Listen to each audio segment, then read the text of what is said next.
YouTube hian poisa le dollars hetiang hlo thei turin sang khat subscribers le darka sangli watch hours si complete alangai chin ani sang khat subscribers le darka sangli watch hours kan complete jahuna chuan monetize turin le poisa dollars hlo thei turin kan apply china kan channel te monetize approve jahuna chuan hetiang hian email kan dong sina.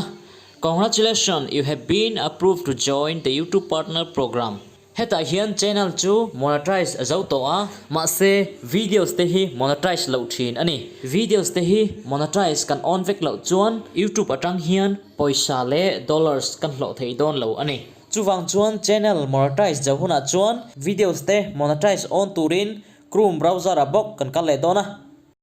Chrome browser kan open don chuanin YouTube a hian kan click don chuanin achung ber dot pathuma khian kan click don desktop site click role kan click jahuna chuan hetiang interface lo am dona channel logo a hian click role chuanin YouTube studio chuanin videos te monetize on turin hetiang interface local dona get started a hian kan click don chuanin turn on ads ti a hian kan click don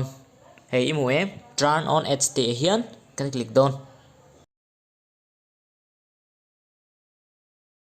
click jahuna chuan next ti a hian kan click le don chuanin monetize all ti a hian click role chuanin videos file a hian click role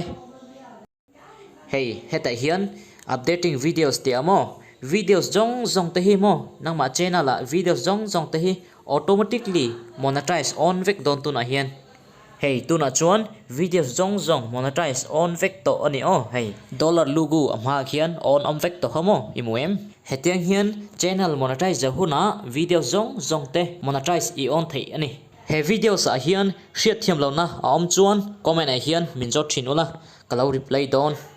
kalau me